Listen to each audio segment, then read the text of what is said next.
Yo creo que hay un convencimiento general fuera de México de que existe una suerte de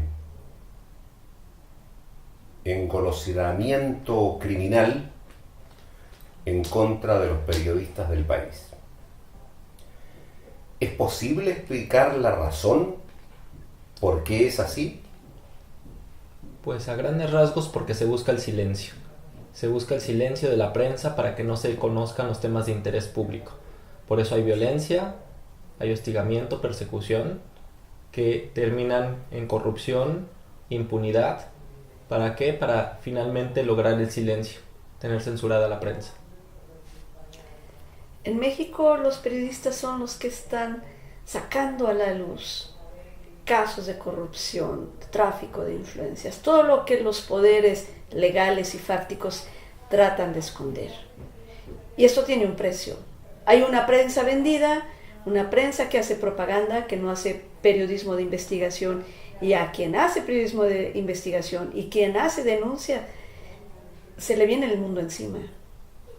De tal manera que esa prensa vendida, como la llama usted, ¿es la mayoría?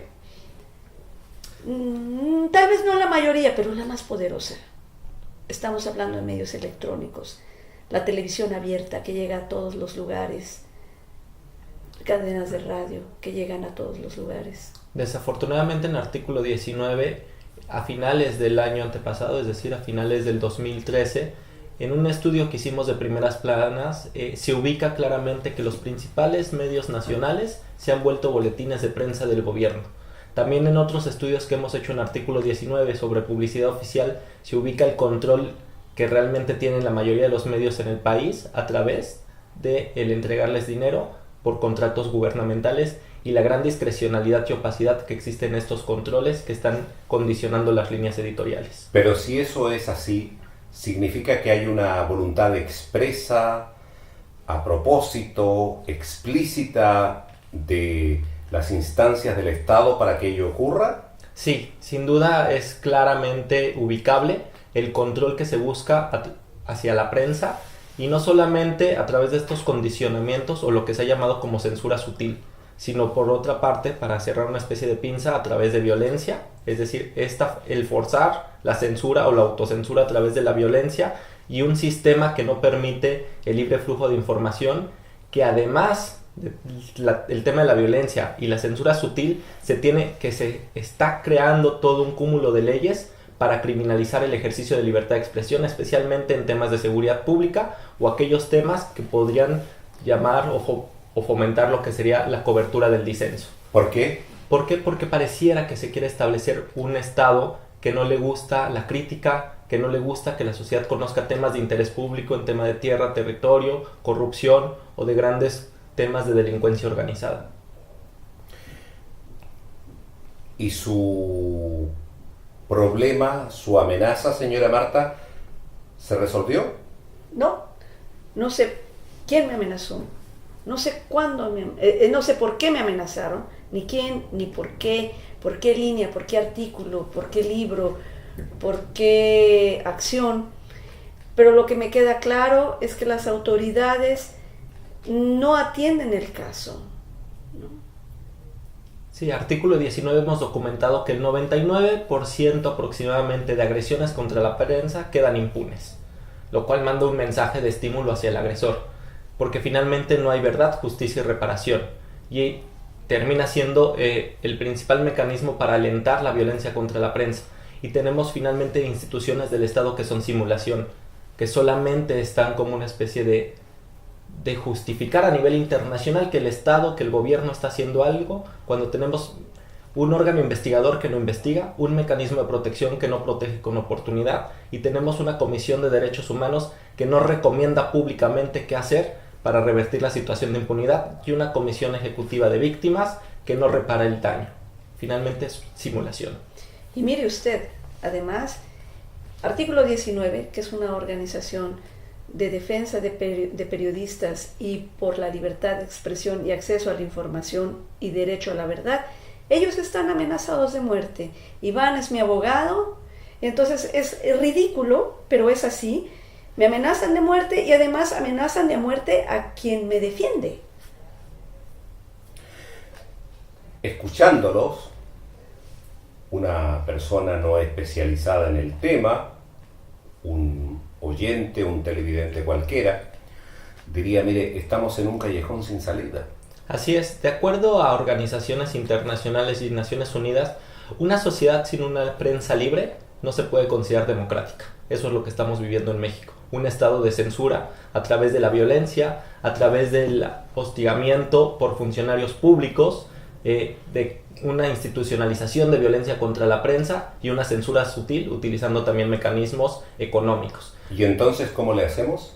Pues algo que se está buscando es primero la organización de los medios de comunicación y mandar un mensaje de que el silencio no es la alternativa, sino buscar formas de que la información se siga obteniendo y difundiendo, y lamentablemente se tienen que buscar alternativas internacionales para hacer eco, buscar resonancia de lo que está ocurriendo en México, y especialmente para que la información siga fluyendo, no solo de la violencia contra la prensa, sino la parte esencial, que es qué es lo que motiva el silenciar a la prensa, qué son esos temas que cubrían, que estaban investigando, que se está intentando silenciar. Eso es lo que importa que siga fluyendo, y se tienen que buscar todas las alternativas, como podría ser ante la Organización de Naciones Unidas, actualmente con el Parlamento Europeo, buscar o seguir buscando con la Corte Interamericana de Derechos Humanos, el sistema interamericano, buscar realmente cualquier acción que permita hacer una caja de resonancia, ecos, para evitar que se perpetúe el silencio en México. En consecuencia, debo concluir que esta estrecha agenda que ustedes tienen de visitar numerosos países europeos en poco tiempo tiene justamente ese objetivo, el de buscar la solidaridad y, más que la solidaridad, la atención de los estados para lo que está ocurriendo en México. Sí, además queremos dar una versión distinta a la versión oficial, en la que se presenta a México como el paraíso, un estado de derecho, una república democrática, un lugar para llamar a inversionistas, pero la realidad de los mexicanos es muy diferente al discurso oficial. Y es esta otra versión la que traemos. En consecuencia, se trata de una realidad esquizofrénica, digamos, ¿no? Así es. Esta idea de la dictadura perfecta y la simulación imperante en México, hace unos minutos, unas horas realmente, otro colega periodista llegó a decir que lo que vivíamos en México era el arte del mentir. Y sí, efectivamente es el arte de mentir del gobierno hacia la comunidad internacional. ¿Para qué? Para mandar una falsa apariencia de democracia y de Estado de Derecho que en realidad no existe. ¿Está despertando México? No, pareciera que no. Hay brotes, pero finalmente está cada vez más organizado el poder para buscar en cierta forma los controles, la censura, el silencio, quitando espacio público. Finalmente parece que estamos en una lucha por el espacio público. No solamente el digital, que es lo que mucha gente cree que es la nueva batalla, sino también el espacio público, las calles que se han tomado en México por falta de respuesta de los grupos políticos, de los grupos que tendrían que llevar la voz de la mayoría hacia la toma de decisiones como los parlamentos o el Congreso. Y es una lucha por el espacio público, una lucha por los derechos. Por otro lado, hay mucha indignación. La gente sale a la calle muy enojada a manifestarse por las reformas estructurales del gobierno actual de Enrique Peña Nieto.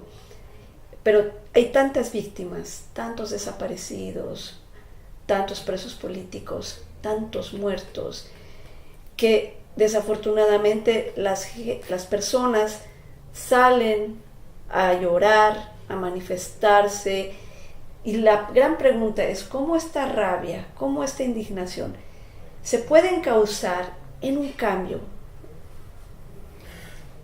Yo se los preguntaba porque hace ya muchos años un célebre y respetuoso presidente peruano me dijo algo que yo llevo muy adentro, y es que la pobreza como la injusticia suelen ser muy malos consejeros.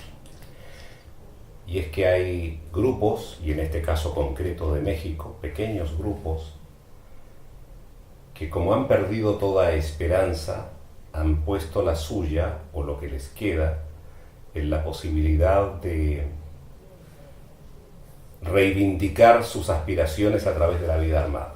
Así es, sin duda los brotes ya se han mostrado en México. Así es. Autodefensas. A lo largo de toda la historia, exacto, ¿no? A lo largo de toda la historia, y recientemente tenemos en la historia más próxima, las autodefensas, las policías comunitarias que han sido criminalizadas y eliminadas cuando realmente estaban intentando suplir o subsanar la ausencia de seguridad pública del Estado e incluso revertir la violencia institucional de cuerpos de seguridad por mal capacitación o porque finalmente fueron cooptados por grupos de delincuencia organizada. Surgieron varios grupos de autotutela, de autoprotección, que están siendo cada vez más presionados y casi llevados hasta la aniquilación, pero esa es la respuesta de autodefenderse, de la autotutela. ¿Por qué? Porque no existe justicia. Por otro lado, la gente en la calle, las manifestaciones, ya no son solamente de pobres, es interclasista. Encuentras a gente muy rica, a intelectuales, a clase media, a gente pobre, de todo. El hastío es total. Sí, la indignación va desde el albañil hasta una señora encopetada de Barrio Rico, y eso lo vimos con las últimas manifestaciones exigiendo la presentación con vida de los 43 estudiantes de Ayotzinapa en Guerrero.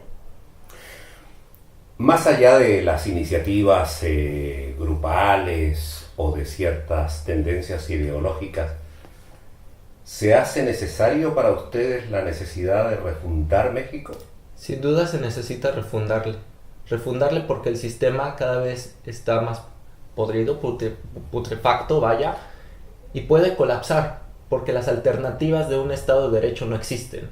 No existe un Estado de Derecho, la democracia es simulación, las instituciones públicas son simulación, y eso nos ubica en México en una crisis humanitaria que tiene que buscar una alternativa transicional o de transitar hacia una verdadera democracia. ¿Para qué? Para dar primero verdad, llegar a la justicia y reparación. Si no se refunda México o se arregla la situación, la crisis humanitaria que vivimos puede detonar en algo más grave. Yo con esto voy a concluir. No creo que sea el objetivo de una entrevista de esta naturaleza dar la receta definitiva. Pero si uno los escucha a ustedes, podría llegar a la conclusión simple y lógica que todas las razones que han dado, lo único que contribuyen es al pesimismo. Sin embargo, si están ustedes dos en esta lucha, si han venido a Europa a explicar la situación, es porque tienen esperanza. Así es. ¿En qué se basa esa esperanza? Yo creo que se pueden cambiar muchas cosas. El sistema político mexicano tiene viejas prácticas. Muchas cosas han cambiado. La sociedad civil, las comunicaciones, la manera de pensar de los jóvenes. El que no ha cambiado es el sistema político, que es como un núcleo que se resiste, una nuez cerrada. En cuanto se abra esa nuez y venga aire fresco y haya pluralidad y haya justicia social, se puede rescatar mucho. Así es, hay mucha gente descontenta, pero son más las personas que buscan una salida pacífica, la gente que realmente no quiere que esto estalle, contra muy pocos que son los que son corruptos y permiten la impunidad. Soluciones inmediatas sería revertir la corrupción y revertir la impunidad. Es esta clase política que tanto daño le ha hecho a la nación, al país de México. Y el buscar alternativas internacionales también es para que se puedan hacer esos ajustes en la maquinaria que sería el sistema político mexicano, para que finalmente se pueda revertir esta situación de impunidad y corrupción, que es lo que evita que se den alternativas de solución pacífica y en un seguimiento puntual de una cultura democrática y de respeto al Estado de Derecho y derechos humanos.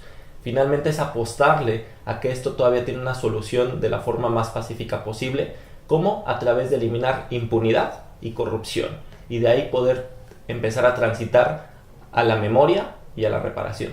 Además, México ha firmado 280 tratados internacionales, tan solo referentes a derechos humanos. Sería maravilloso si Europa le dice a México, tú firmaste esto, cúmplelo. Es la manera en que nos pueden ayudar.